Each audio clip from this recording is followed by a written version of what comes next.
Hello everyone, it's me, Clayton. I just finished watching Vampire in the Garden, the latest anime from Studio Wit that's currently on Netflix. Now, Vampire in the Garden is apparently a project that Studio Wit has been working on for a few years. And when it comes to an anime from the from the people who just animated Ranking of Kings and are currently animating Spy X Family, you'd think it would be really, really cool, especially considering it has tons of cast members in both the Japanese and English dubs that you'll be familiar with, and the battles between the vampires and humans, while done many times in anime, is done very well here when it comes to Wit's signature brand of great animation during its action scenes. However, when it comes to the substance and story at hand, it ultimately does feel like it's something that's been done before and better by other shows. Let's get to the story, shall we? The story focuses on Momo.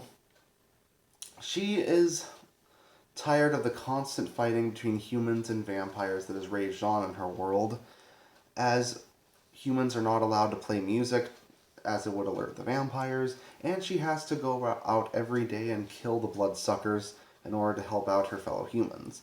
But when she comes across the vampire queen Fine, who is also one who doesn't drink human blood, the two of them form a connection and decide to try and find a place where humans and vampires can coexist peacefully, a place called Eden. All while the human military is going after Momo, as she happens to be the daughter of the general, who will do absolutely anything to get her daughter back, of course. But that's all I'll say about the story. The story here is definitely one of those classic stories when it comes to two people from different sides who join together and have to find a way to live despite all the odds and the war that's going on between the two sides. Your Romeo and Juliet type with humans and vampires. It ultimately doesn't feel like the story is given enough room to breathe, though. One of the main issues here is that the series is only given 5 episodes, and those episodes are only a half hour apiece. So it honestly feels more like a 2.5 hour long movie more so than an actual series. And because the series flies by so fast through so many different concepts and so many different types of ideas, that there's no real room to get invested in anything that isn't the main characters Momo and Fine. To be fair, the connection between Momo and Fine is made better because of the great actresses that play these characters, but the side characters end up being completely underdeveloped and rather wasted because of the short runtime. If this was longer, like 10 or 12 episodes, it would have actually gotten me to care more about these characters. And on top of that, I think I've even seen humans and vampires coming together in a romantic way done better in something like Castlevania. Like Dracula and Lisa. That show was only 4 episodes long when it came to its first season, but it still devoted a lot of time to get us to understand why Dracula and Lisa love each other. And gave us time to actually care about both of these characters and got us to actually empathize by the end of the first episode. In this, however, it feels like there are too many concepts that would have been done better if they were given more time to breathe.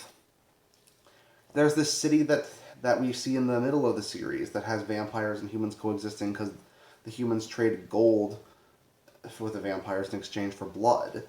That's a really interesting concept, but it's only mentioned in passing. We don't get a lot of exploration about that area. Or when it comes to Fine being in love with a human before she met Momo, that would have been interesting to learn more about her character, and it would have helped us to understand her more before her eventual tragedy happens. But that only comes near the end of the story, and we don't get to know the person she was in love with that much. So that story ultimately feels a bit hollow. Now, that's not to say that the series is bad, because for what little story there is and for what little time they have, it's gripping when it finally does decide to focus on the stuff that's important. The action scenes are impressive, the voice acting in both Japanese and English is quite good, and the music, especially all the songs done via piano, are really well done. In fact, I think the soundtrack's going to be one of the biggest positives of this entire production. But it's certainly not Studio Wit at its best.